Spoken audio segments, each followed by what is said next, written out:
we'll see what happens. But I think the next 6 months, I mean, I said this in December and January that I think the next 5 to 6 months are going to be the best times to buy in the foreseeable future. I still stand by that. I think if you wait till June or July, to get into the place that you think is well priced today, it may be out of reach in 3 to 6 months. You're listening to the Ottawa Real Estate Podcast with your hosts, Paul Stevenson, David Warren, and Greg Campbell. Let's see what's going on in the world of real estate today. Hello and welcome back to the Ottawa Real Estate Podcast, your go-to source for all things real estate in our nation's capital. My name is Paul Stevenson. I am a level 2 mortgage agent, and I'm joined by my co-host, Greg Campbell, realtor extraordinaire, and David Warren, mortgage agent level 2 extraordinaire.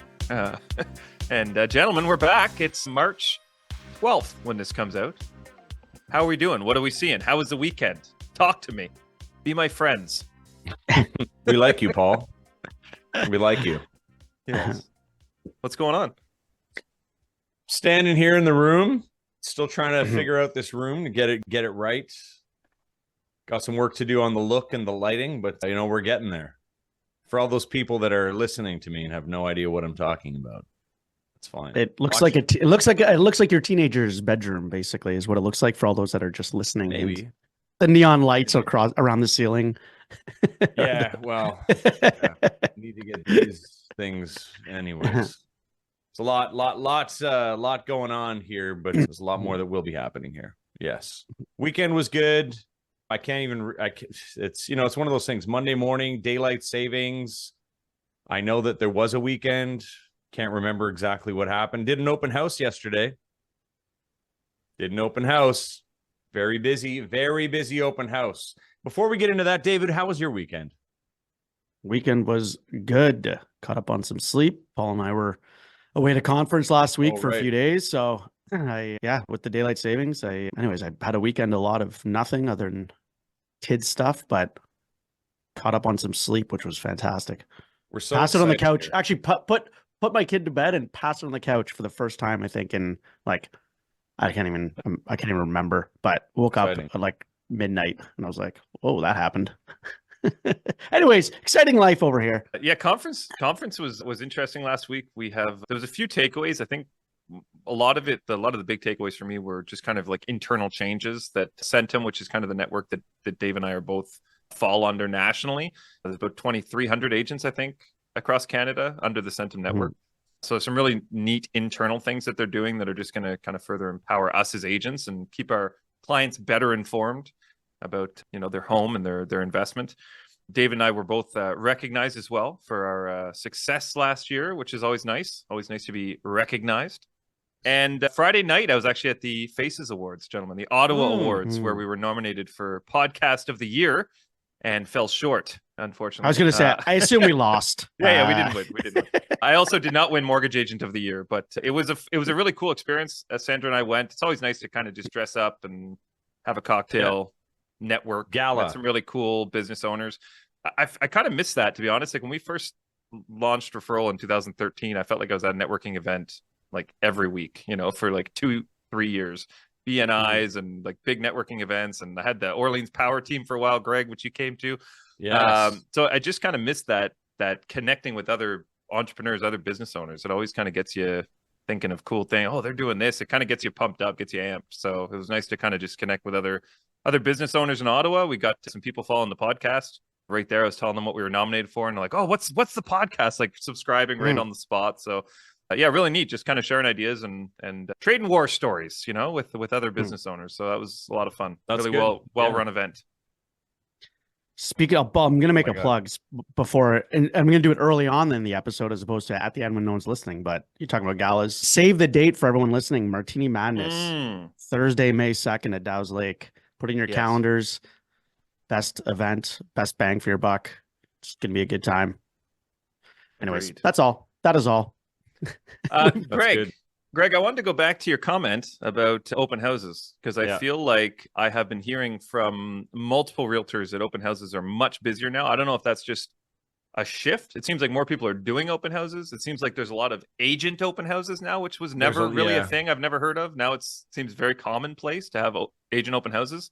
Agent What's open going on out houses are way more, or broker opens as they call them. They are way more prevalent lately, and the open houses are definitely busy. People are out shopping. Now, we did one we have a condo listing at 545 Saint Laurent. The building's called Le Parc. It's Beautiful. It's a nice building, and this unit is fully updated, well, completely renovated actually. And we went in thinking it's condo, so I did it with Luca, and I was downstairs, he was upstairs. One person to greet people at the door, bring them up. And as I get in, actually the first broker that I worked with, Jim McEwen, he was there with his wife, Sharon Lalone. They have a listing in there as well. And so it was just kind of cool. I got to see him, reconnect, and we were there at the door. Now, from the 2 p.m. all the way to 4 p.m., we believe that our total number was about 17 groups through Oh, wow. the open house, which was insane. For a condo listing on a day when the weather is just cold, windy, and snowy. Yeah.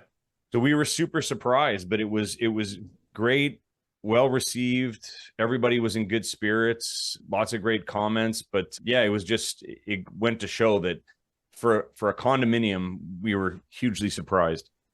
So the buyers are definitely out there. If you're not running an open house and you have a listing, I think you're doing a disservice to yourself and to the sellers, because there's people shopping and they want to see it, and they're not always going to come through with agents. I spoke with a realtor yesterday that was doing an open house in Orleans, over $1 million listing, and they had 7 groups through yesterday during their 2-hour period, which was that's a pretty big number for an over $1 million property.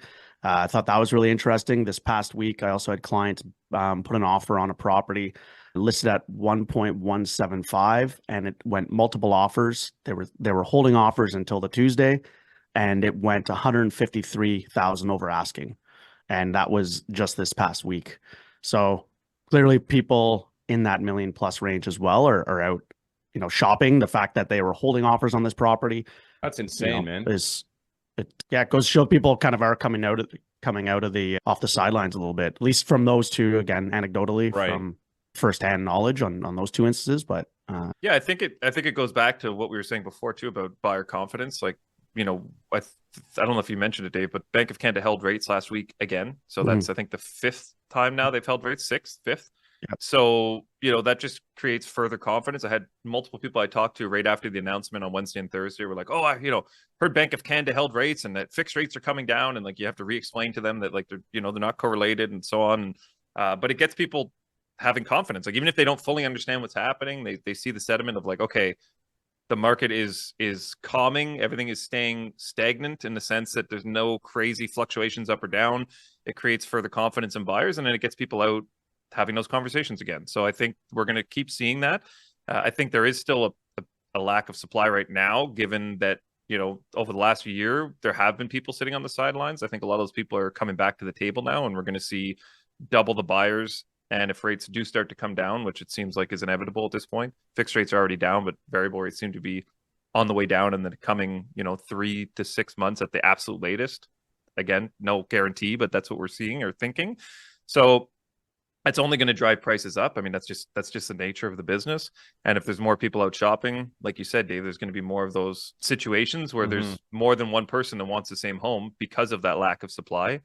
And who knows what that's going to do for the market. But I think it will also create further supply in the sense that people will see the opportunities and say, oh, maybe we should list. And maybe now is the time to downsize or what have you. So we'll see what happens. But I think the next 6 months, I mean, I said this in December and January, that I think the next 5 to 6 months are going to be the best times to buy in the foreseeable future. I still stand by that. I think if you wait till June or July, to get into the place that you think is well priced today, it may be out of reach in 3 to 6 months, from a pricing standpoint. It was something that, to your point, Paul, on those comments and things that we talked about a while ago, but Tip Macklem in this week's rate announcement, who's the governor of the Bank of Canada, specifically stated they cannot move right now on rates solely because it's going to fuel the real estate market, because there is not enough supply. He specifically had spoke in his rate announcement to the fact that we don't have enough supply and Canada needs to address the supply issue. and that a lowering of rates, they're going to have to do it slowly and really watch it, solely because it's going to fuel the real estate market, because the demand is pent up there. They're very cognizant of it. That's the only reason why they are holding. And I still think that they won't be making any change until June or July, solely for that fact, and kind of waiting over the next couple of months. I think if it wasn't for the fact that we have such pent up demand, that they would have looked to start lowering rates this past announcement. But he specifically stated, like, address that, and that of the 2.9% in inflationary rate, that the majority of that is made up of shelter costs. He acknowledged that the predominant portion of the inflationary numbers now are shelter, so mortgage interest costs, or something. 6. But he wanted to, but he can't drop it too quickly and too soon, because of, I know we took a lot of flack and comments on a lot of our podcasts and on YouTube. I know I'm going to get it listeners. For even just that comment right now. Oh, you're getting it for sure, Paul. Oh yeah. But and there's one listener in particular, I don't even know that he listens to full episodes, but likes to comment a lot. We said a long time ago that it was going to be June or July, and that it was as a result of pent up demand. And so this is the first time that I feel that it was specifically really addressing that. Coming up in April as well as a new budget announcement. So we're just going to start seeing what the federal government is announcing in their April budget as far as addressing housing. And apparently that's going to be the number one issue that they're looking at addressing. Whether they have anything in there for first-time home buyers. We saw last year the first-time home buyer TFSA account, savings account, kind of come in. So we'll see in the new budgetary release next month if there's anything addressing first-time home buyers, if there's anything about lengthening amortizations for them or whatever it may be. But I'm curious to see how that information starts rolling out over the next few weeks too. Well, there's 505 new listings on the market in the last 7 days. 238 sold, 184 conditional sales, some price increases, 92 price decreases, back on the market 25. So those are probably ones that didn't sell and they relisted. So, I mean, it's moving way up from what we saw the last couple of weeks. And I think that's going to increase, which to me means that buyers are going to have way more opportunity.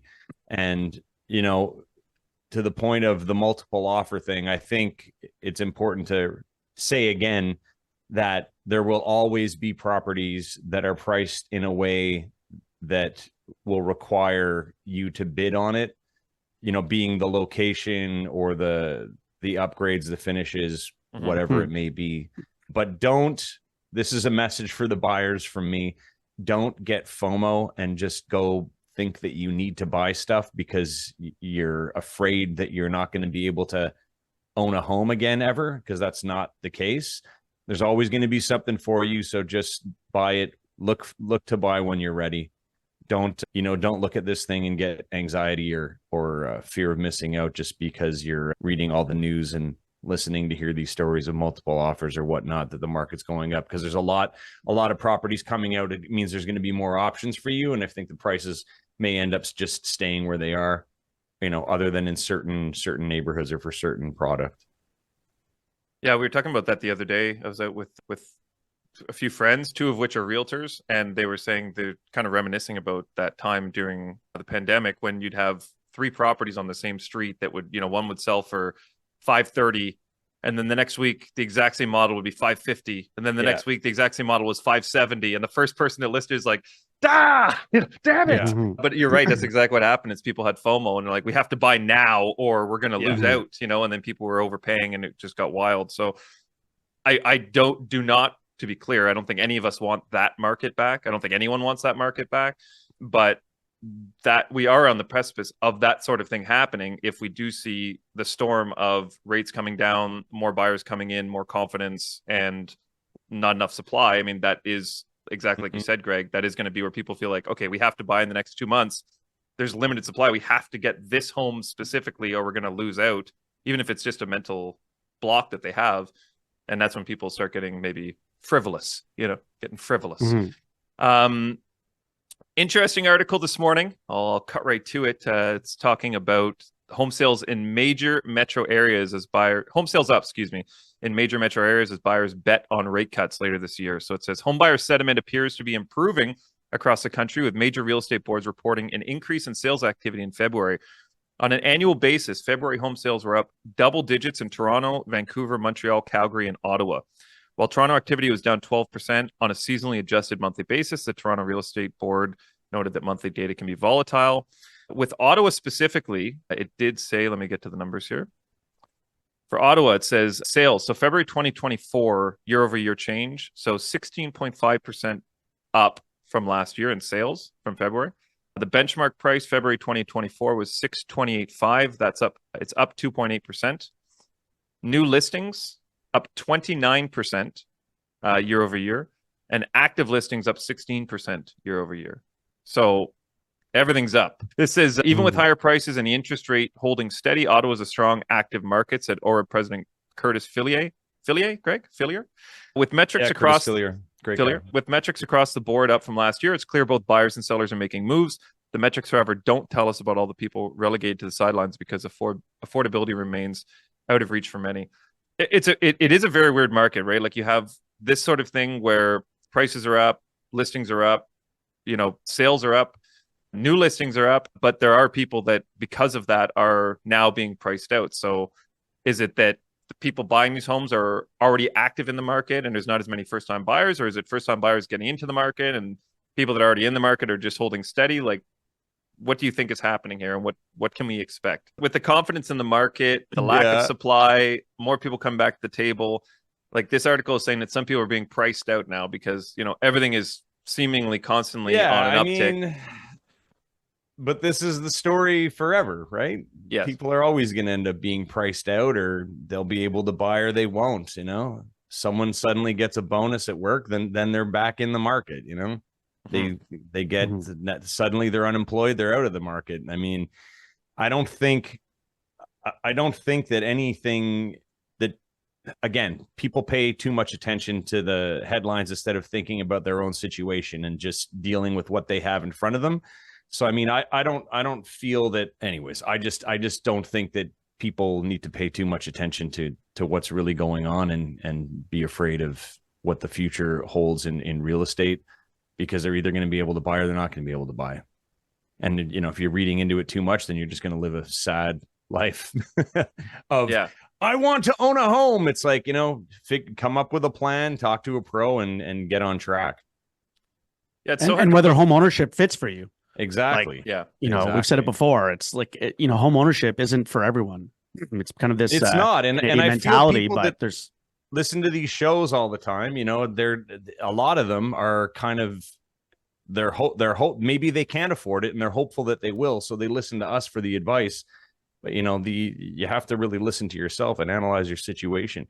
Yeah, and to the point, like as far as home ownership not being for everyone, Sandra and I last week were listening to, on our drive actually to the mortgage conference, we were listening to a conversation talking about this guy who was a lifetime renter and just talking about all the advantages of renting over owning a home, and just from a cost of, if you're buying and selling every 3-4 years, between maintenance fees, lawyer fees, realtor fees, penalties, like the equity that you've built is basically gone. Like, you have to really stay in your home for 10-15 years to make it make sense, right?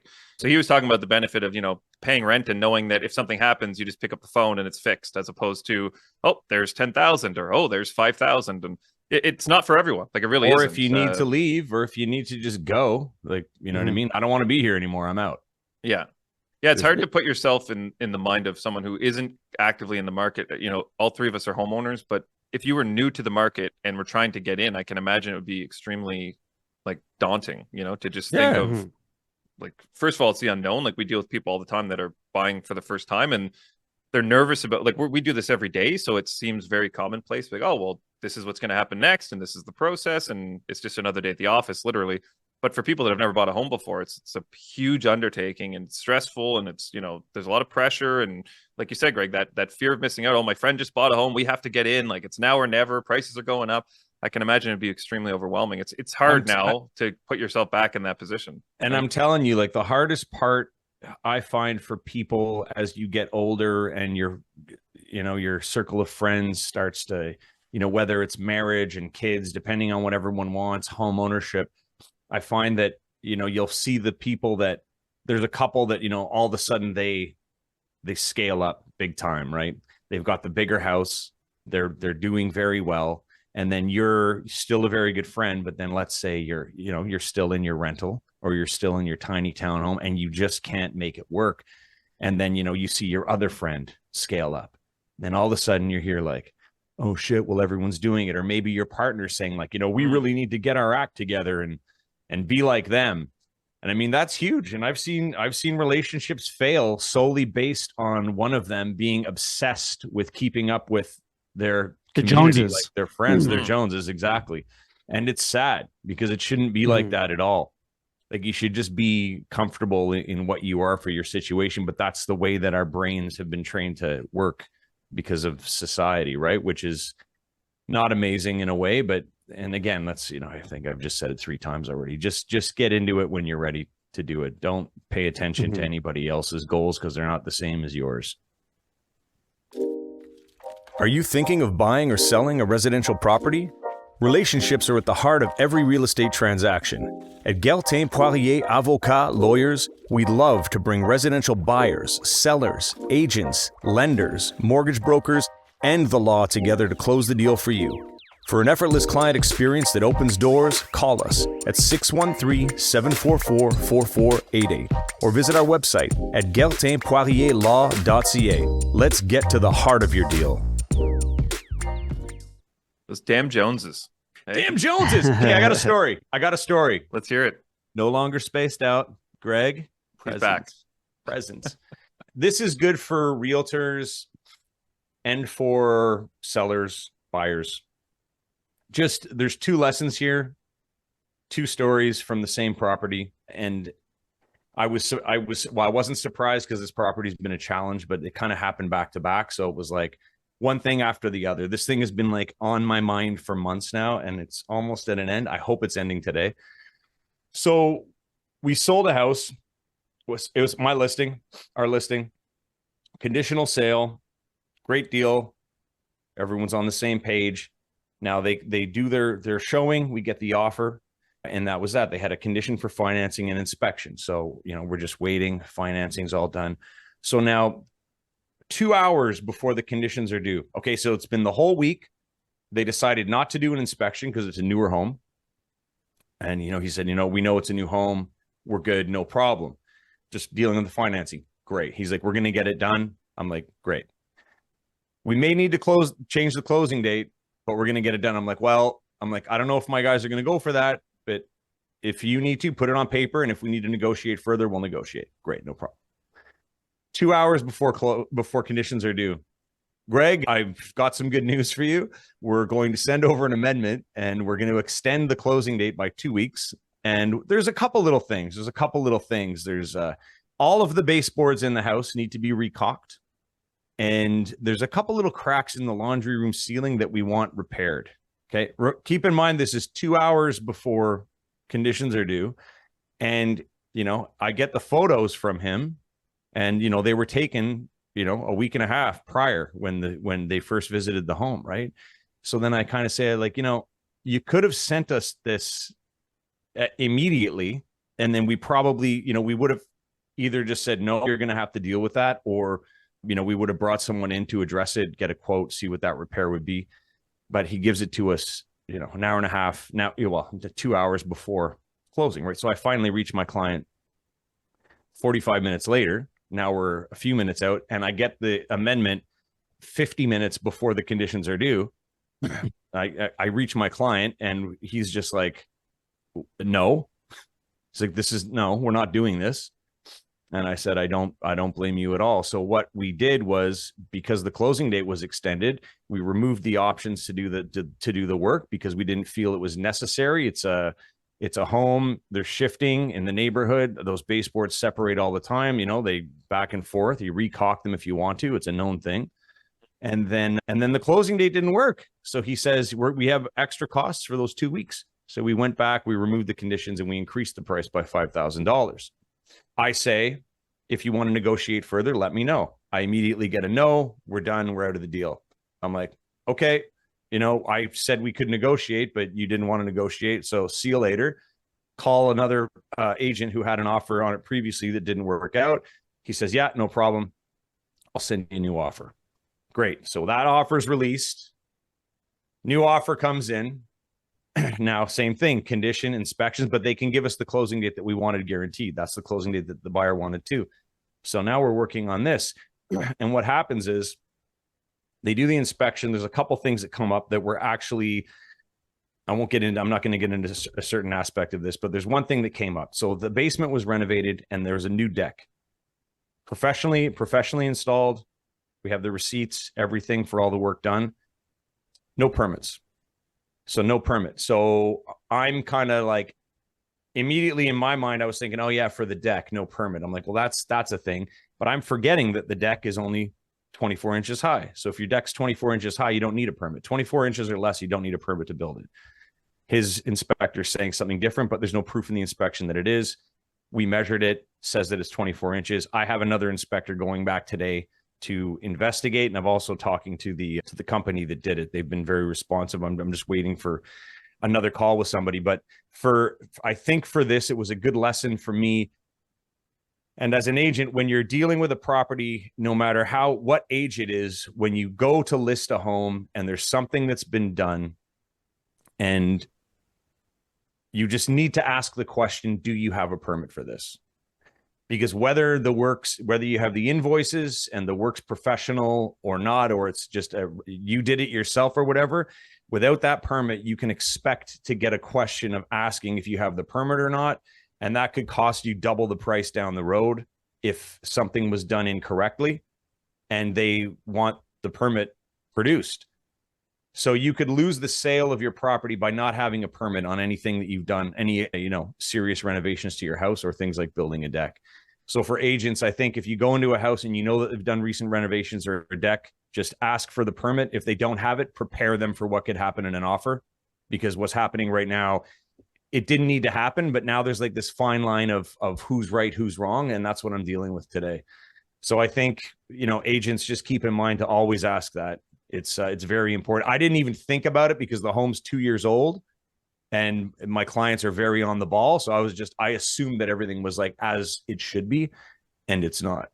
So now we're dealing with that. So we let one deal go because of this little, I'll call it fuckery last minute. And then now we're in another situation. So, just when you think a deal is done, it may not be. Be prepared. That was a rant.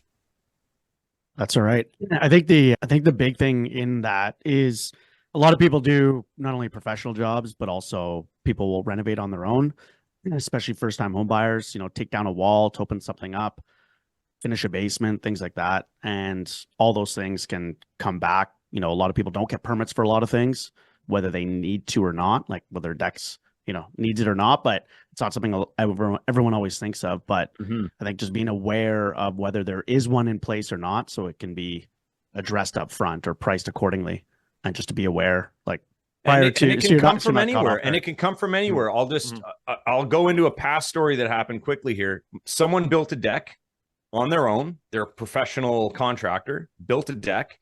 And the neighbor, they had a bad relationship with the neighbor. Neighbor didn't like them.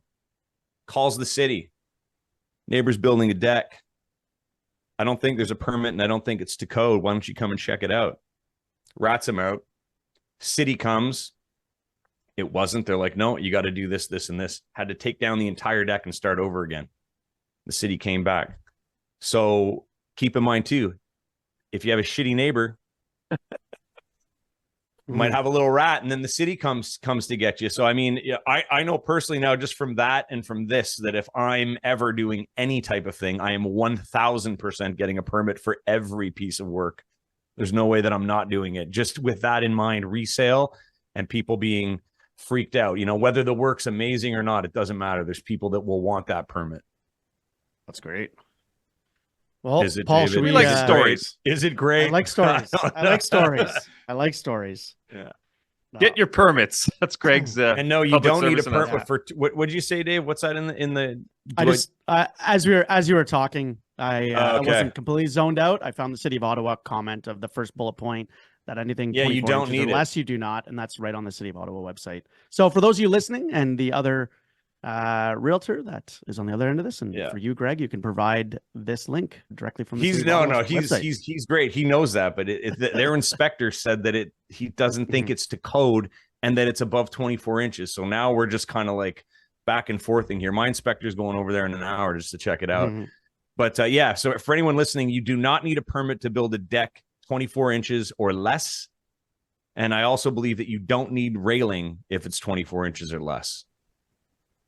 So that's a good piece of fact to know. And if you are an agent and you have issues with a property and you know before conditions are due, bring them up well ahead of time. Don't wait until an hour or 2 hours before the conditions are due to have that discussion, because you may end up with an angry person on the other end of the line that just and that's what happened, right? That's great. And I mean, and he was a great agent. It's a great deal, great guy. And it was the way that it went down. It was like, you have to understand, we've been waiting for this whole time and you're here at the last minute, so my guys aren't going for it. Let's negotiate. No more negotiation. Okay, see you later. New offer, whatever. Yeah. Nightmare, but it happens. But goes to show you as well the market, because you had a backup offer immediately. Yeah. Yes. Yeah. And this property's been on for a while too, so that was good to see. Well, Paul, should we slide into the mood boost? Thank you. Thank you, everyone. Yeah. Let's slide in. Story of the week. For listening to my story.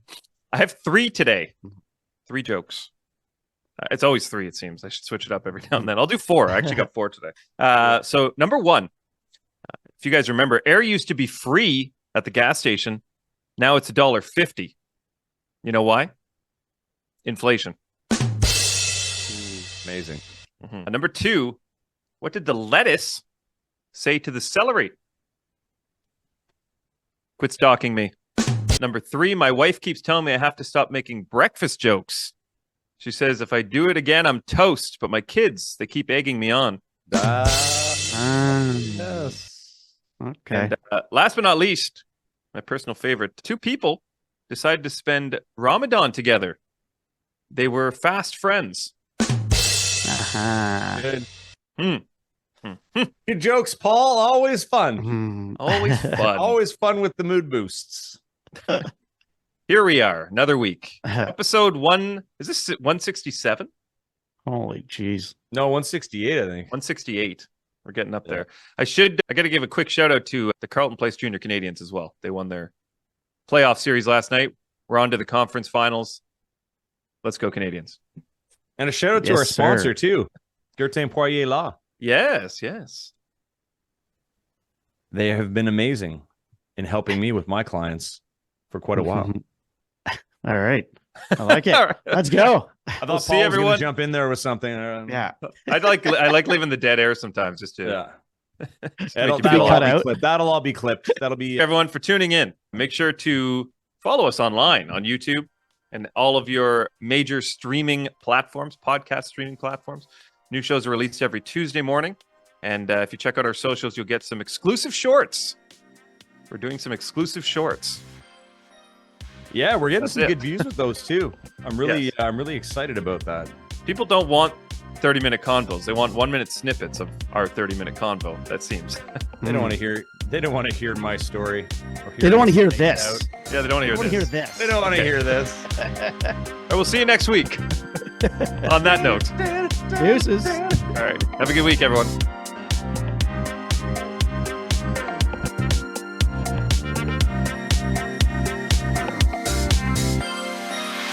Thanks for tuning in, everyone.